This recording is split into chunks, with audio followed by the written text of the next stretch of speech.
हम नजर से मिलाई बजा गया। পাকিস্তানের জনপ্রিয় কণ্ঠশিল্পী তথা জগৎ বিখ্যাত কণ্ঠশিল্পী রাহাত ফতেহ আলী খানের প্রথমবারের মতো কনসার্ট বাংলাদেশে। আর সেই কনসার্টকে ঘিরে উন্মাদনা ছড়িয়ে পড়েছে পুরো আর্মি স্টেডিয়ামে।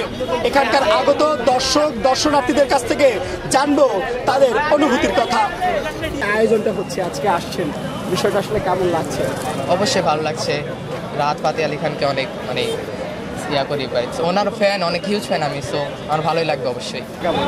অনেকটাই ভালো, তার জন্য এত দূর থেকে আসা হলো।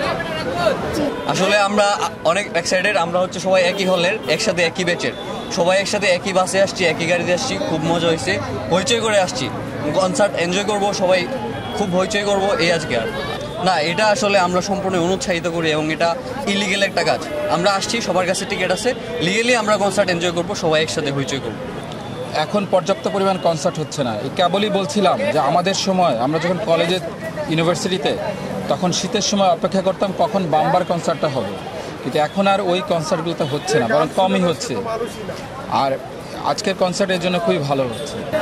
আসলে সব মিলে ভালো লাগতেছে কনসার্টে। আর্মি স্টেডিয়ামে আমি কখনো আগে আসে নাই। আমি হচ্ছে যে এর আগে একটা যদি বড় কনসার্ট ধরেন তাহলে কবির সুমনের কনসার্টে গিয়েছিলাম, কারণ সে আমার পছন্দের একজন সিঙ্গার। আর রাহাত ফতেহ আলী খান আমার পছন্দের একজন সিঙ্গার, হিন্দি গান, মানে ওই ভাষায় আর কি। তো সেই নিয়ে এক্সাইটেড। আর তাছাড়া হচ্ছে যে এই কনসার্টে তিনি কোনো পারিশ্রমিক নিচ্ছেন না, পাশাপাশি হচ্ছে কনসার্ট থেকে যে টাকাটা আসবে সেটা জুলাই অভ্যুত্থানে আহতদের জন্য ব্যয় করা হবে। আসলে বাংলাদেশে পাকিস্তান শুধু না, আমরা চাই বাংলাদেশে সব দেশ থেকে আসুক, সবাইকে নিয়ে প্রোগ্রাম হোক, কারণ আমাদের বাংলাদেশ তো আসলে উন্নত একটা দেশের সমমান। তো সেই ক্ষেত্রে অবশ্যই ভালো লাগছে। রাহাত ফতেহ আলী খান আসলে আমার খুব ফেভারিট একটা সিঙ্গার। তো বেসিকলি গণ উদ্বোধনে যে হয়েছে সেটারও একটা সমবেদনা আছে, তারপরে যেহেতু রাহাত ফতেহ আলী খান এসেছেন, তো অবশ্যই ভালো লাগার মতোই একটা ব্যাপার। এটা অনেক ভালো লাগার একটা ব্যাপার। এর আগে আসছিল আপনার আতিফ আসলাম, এখন আসলো মানে সবার এক প্রিয় সিঙ্গার। তো আমি বেসিক্যালি এই জায়গায় আসা হয়েছে আমার ভাইয়ের আরসেলের গান শোনার জন্য, কারণ আরসেল হলো আমাদের বাংলাদেশের একটা নক্ষত্র। তো আরসেলের যে গানটা আছে দুঃখ বিলাস, ও আমাকে ভালোবাসেনি। তো আমাদের বাংলাদেশে মানে এই জিনিসটা না অনেক বেশি একটা মানে ইউজ হইতেছে, মানে ছেলেরা মানে 3-4 বছর প্রেমের পর এই ঘরে গিয়ে মেয়েরা বিচ্ছেদ করে দেয়। তো এর জন্য আজকে বেসিক্যালি আসা হয়েছে আমাদের আরসেলের গান শোনার জন্য। আর আমার ছোট ভাই আসছে মানে ওই রাশিয়ান মেয়ে পছন্দ করে, গুলশানের মেয়ে দেখার জন্য এসেছে আর কি।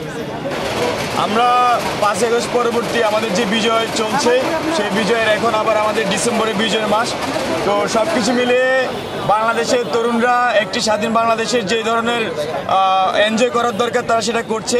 আজকে দেখছেন এখানে আমরা যে আমাদের যে কনসার্ট আয়োজন করা হয়েছে, ইন্টারন্যাশনাল শিল্পী আসছেন, দেশি শিল্পীরা গাচ্ছেন।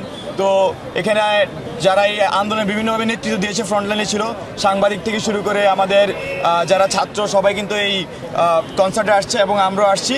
তো আমাদের আমরা আনন্দ যেমন করছি, একই সাথে আমাদের যারা এই আন্দোলনের শহীদ আহত আছেন তাদেরকেও আমরা পাশাপাশি স্মরণ করছি এবং তাদের প্রতি আমাদের যে ধরনের কার্যক্রম পরিচালনা করা দরকার সেগুলো আমাদের বিভিন্ন ফাউন্ডেশন এবং একই সাথে বৈষম্যবিরোধী ছাত্রদের পক্ষ থেকে, সরকারের পক্ষ থেকে কিন্তু করা হচ্ছে। আচ্ছা, অনেক ভালো লাগছে।